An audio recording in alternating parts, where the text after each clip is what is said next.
জানেন তো, আমার কোনো বাড়িঘর নেই। আমি আসলে অন্য কারো আশ্রিতা। আজ না হয় সত্যিটা আপনাদের সাথে প্রকাশই করে ফেললাম।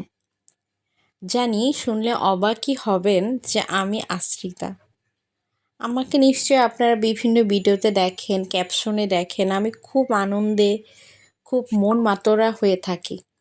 হ্যাঁ, আমি সুখী, আমি আনন্দিত যে আল্লাহ আমাকে ভালো রেখেছেন।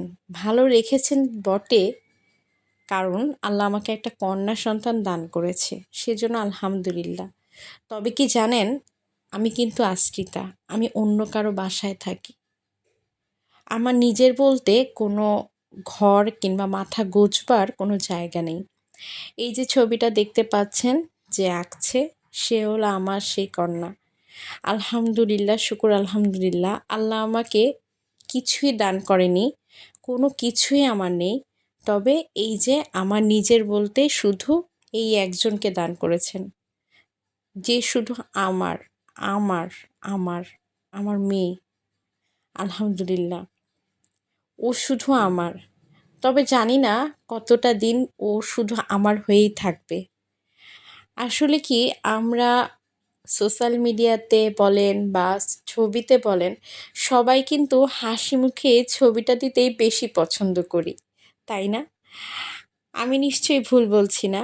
আমরা মেয়েরা সব সময় চাই সবাইকে নিয়ে ভালো থাকতে। আসলে কি সব মেয়েরা আমরা ভালো থাকতে পারি? নিজেকে কি ভালো রাখতে পারি? সবাইকে ভালো কিন্তু আমরা ঠিকই রাখি।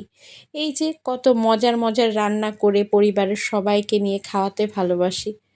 দেখবেন পরিবারের সবার জন্য বেশি বেশি রেখে ওই পাতিলের শেষ অংশে যে খাবারটা পড়ে থাকে, সেটাই আমরা খেয়ে বেঁচে আছি, কিংবা ভালো আছি, কিংবা সুখে আছি, সেটা প্রকাশ করি। আমরা আসলে মেয়েরা এমনই। মায়ের বাড়িতে বলেন, মায়ের বাড়ি কিন্তু হয় না, আমরা কি বলি, বাবার বাড়ি। আর মেয়েদের আরেকটা সংসার, সেটা হলো স্বামীর বাড়ি। আসলে আমার মাকেও যদি জিজ্ঞাসা করা হয়, আমার মায়ের বাড়ি বলতে কিছু নেই, কিন্তু আমার মায়েরও স্বামীর বাড়ি। আমার মায়েরকে যদি জিজ্ঞাসা করা হয় তার স্বামীর বাড়ির আগে তার কোন বাড়িটা ছিল, সে বলবে বাবার বাড়ি। কিন্তু আমার মনে হয়, একটা ছেলের যদি নিজের বাড়ি হয়, একটা ছেলের যদি বাবার বাড়ি হয়, তবে একটা মেয়ের কেন নিজের বাড়ি হবে না?